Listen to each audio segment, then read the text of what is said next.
дар мавҷ барномаи иттилоотии хабар.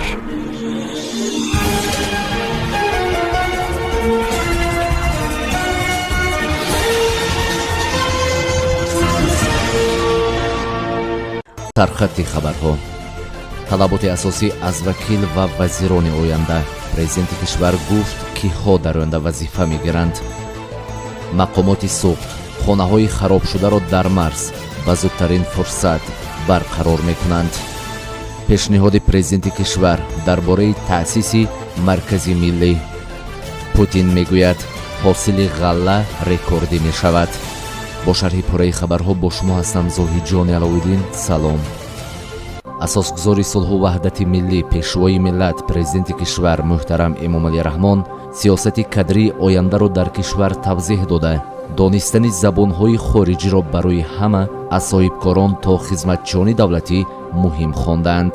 донистани забони хориҷӣ аз талаботи асосӣ зимни таъйини роҳбарони сохторҳои давлатӣ, вазирону вакилон дар кишвар хоҳад буд.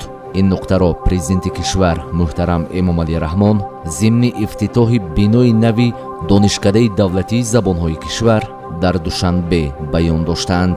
замоне мерасад ки барои интихоб кардан ба вазифа таъин намудани кадрҳо, яъне аъзои ҳукумат, роҳбарону кормандони сохторҳои мақомоти назди президент ва ҳукумати мамлакат ва вакилони мардумӣ, хулоса ҳамаи хизматчиёни давлатӣ, донистани забони хориҷӣ аз ҷумла талаботи асосӣ мегардад.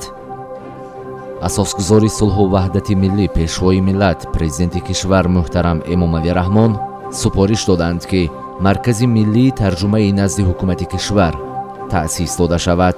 иттилоъ медиҳад дафтари матбуотии президенти кишвар бо мақсади фароҳам овардани дастрасии мардум ба адабиёти ҷаҳон, бахусус адабиёти илмӣ, инчунин бо забонҳои хориҷӣ тавассути асарҳои таърихиву фарҳангӣ ва бадеии олимону эҷодкорони кишвар муаррифӣ кардани таъриху фарҳанги миллати кӯҳанбунёди тамаддунсози тоҷик, зарурати таъсиси маркази алоҳидаи тарҷума ва баргардонидани асари илмиву бадеӣ ба миён омадааст, гуфтанд президенти кишвар.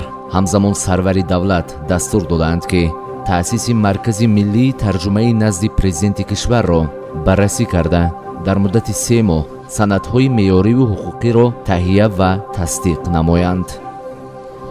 мақомоти вилояти суғд гуфтааст дар ноҳияи Бобоҷон Ғафуров кӯмакҳои моддии президенти кишвар ба оилаҳои зарардида дастрас карда шудааст. ба зарардидагони даргириҳои марзӣ дар ноҳияи Бобоҷон Ғафуров кӯмакҳои моддии президенти кишвар дастрас карда шудааст, иттилоъ додааст дафтари матбуотии ҳукумати вилояти суғд.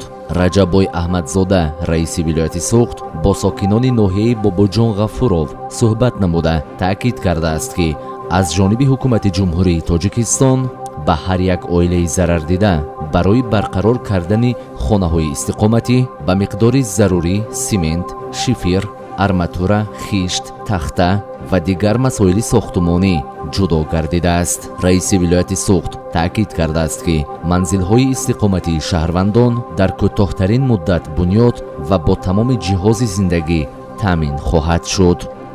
хабарҳо аз хориҷи кишвар. ҳосили ғалладона дар Русия ба ҳадди рекордӣ расидааст ки 150 миллион тонна мебошад, ки аз ин 100 миллион тоннаашро гандум ташкил медиҳад. ин нуқтаро Владимир Путин, президенти ин кишвар, зимни ҷаласа дар масъалаи раванди корҳои саҳроӣ баён доштааст. ӯ гуфтааст дар ҳоли ҳозир 138.8 миллион тонна ғалла ба даст оварда шуда мавсими ҷамъоварии ҳосил идома дорад. Путин таъкид кардааст ки ҳосили интизорӣ дар Русия рекордӣ буда ҳеҷ гоҳ дар кишвар чунин ҳосил ҷамъоварӣ нашудааст. ин буд барномаи иттилоотии хабар. то иттилоъҳои дигар шоду пирӯз бошед. барномаи иттилоотии хабар. аз рӯйдодҳои Тоҷикистон, минтақа ва ҷаҳон огоҳ бош.